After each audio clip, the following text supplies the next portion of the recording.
I pose this question. Why does Cleveland media hate Shedeur Sanders? We've seen in the past couple weeks two Browns reporters in Dan Lab and Jason Lloyd push this narrative that Shedeur should be cut. He should not be on the team.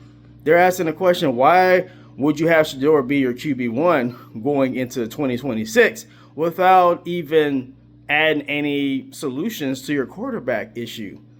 Okay, if you're going to say Shedeur shouldn't be the QB1, then who should be QB1? That's the answer. That's my counter response to that. If you don't think Shedeur should be on the team, Jason Lloyd, Dan Lab, both Browns beat reporters. So who do you suggest that they get? Do you want to get Fernando Mendoza? Do you want to move heaven and earth to get Fernando Mendoza? If so, say that. Put that in print. What they're good at muddying the water. They don't like people bucking back on their narratives. And I'm going to buck back on that narrative because what other option do you have at quarterback other than Shedeur Sanders? Let's hear it. Do you like Deshaun Watson? I've heard Jason Lloyd say, hey, yeah, if it's between Deshaun Watson and Shedeur Sanders, I'm taking Shedeur Sanders every time.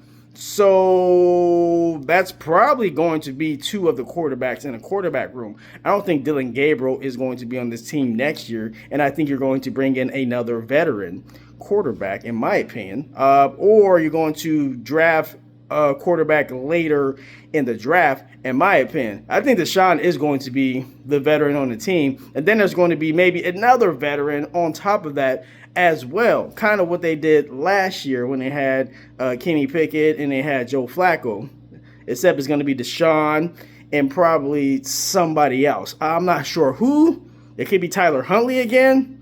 It could be somebody else. I think it's going to be somebody that isn't going to threaten Shedeur Sanders' starting position. So look out for Tyler Huntley and look out for the all-black quarterback room like we had in 2023. I'm just saying, until Joe Flacco kind of muddied that water on that. But let's get back to Dan Lab, Jason Lloyd, and these narratives that they're trying to push out that Shedeur shouldn't be on the team. So they bring up like stats like EPA, they bring up the QBR, and fine. Okay, if you want to say that, we have stats to back up what, we have stats too.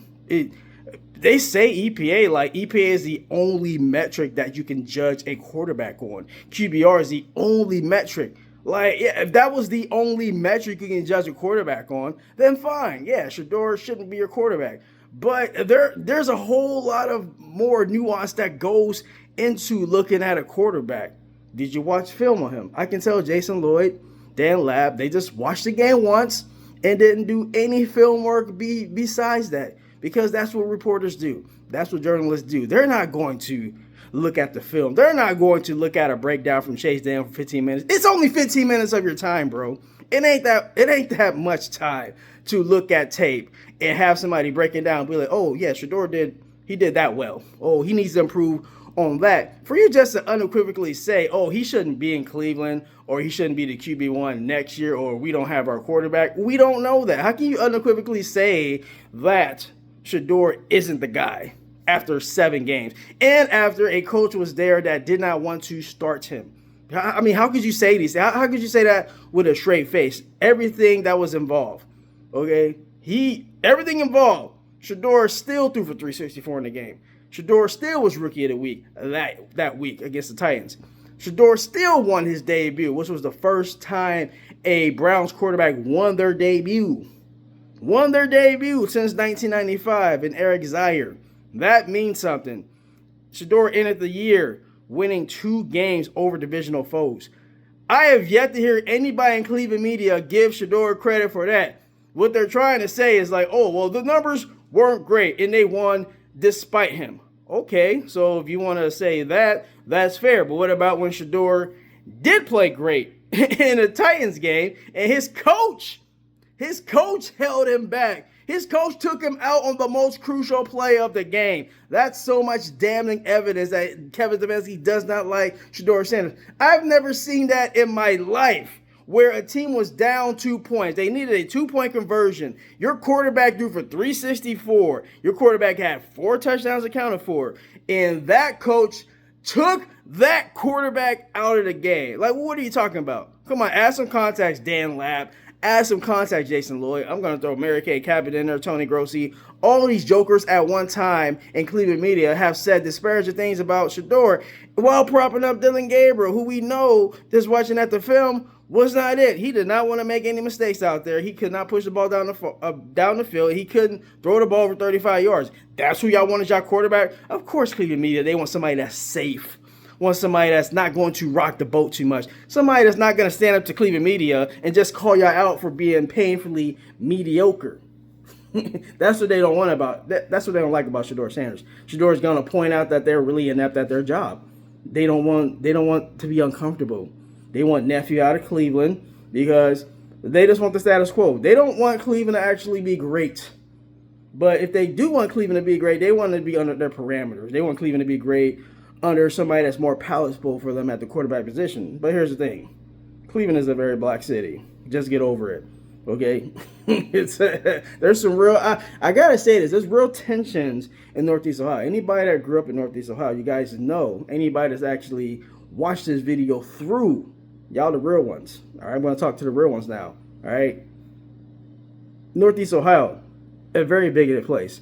There's some racial undertones that come with white Cleveland media members not liking Shedeur. Okay, it just is what it is. These people, they're bigots. You just got to call it for what it is. I grew up in Northeast Ohio. I know the social, economic dynamics when it comes to dealing with racial groups in Northeast Ohio. It just is what it is. There's some racial undertones in Cleveland. We saw it with cops unaliving Tamir Rice. We've seen tension in Northeast Ohio with black and white people. It just is what it is. That can't be understated. It just is what it is. And they don't want him.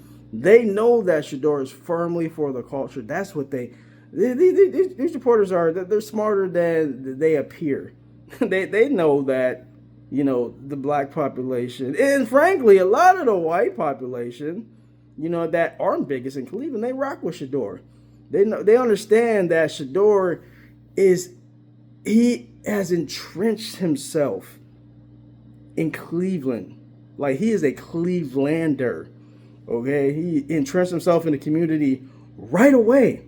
Like, right away, nephew got there. He integrated himself within the school system, the neighborhood. Shedeur could go anywhere and be like, hey, Shedeur could pull up and get love all throughout the city. Cleveland media, they don't like that. He has that influence. They want to have influence. But here's the thing. They want to have influence on their terms. They want to have influence with a tinge of negativity towards somebody they don't want, to be king of the city. Boy, if Shedeur got some support from local media and got some support from his actual coaches, whoever the next coach is for the Cleveland Browns, Andrew Berry, best believe he's going to pick a coach who vibes with Shedeur. It just is what it is, man. Like I said, Andrew Berry selected, Jimmy Haslam selected Shedeur over Kevin Stefanski. This is what it is, man. But let me land this plane home. Cleveland media, y'all some haters. Y'all some haters, and it just is what it is, man. Y'all don't stop hating on nephew, man. Stop hating on him. And stop writing these articles. Jason Lloyd said that he insinuated that Shedeur Sanders was the worst quarterback in the last 25 years because of EPA. So the worst quarterback, he threw for 364. How could you say that somebody is worse? And then they threw a game where 364, and they were rookie of the week, and they won their last two games against divisional opponents. I mean, we're just gonna keep clowning the Dan Labs and the Jason Lloyds and Cleveland media because y'all sound absolutely dumb. Y'all sound like y'all don't know what y'all doing at all. Really? I saw Shedeur throw for 364. I saw him in Vegas live in color. I got the shirt in Vegas. Threw for 210. A touchdown. Could have had another touchdown to Isaiah Bond. Actually could have had like 3 or 4 touchdowns in that game if Kevin Stefanski wouldn't have took him out and have Junkins run the ball inside the 5-yard line. Crazy work. All right, man. That's all I have on this one. Like and subscribe. Help your boy get the 500 subs. I got to get the 400 subs first. I'm about like 326. Help your boy out. Like and subscribe. Share this to a friend. Rock with your boy KSK Sports. All right, man. KSK rolling out. Peace.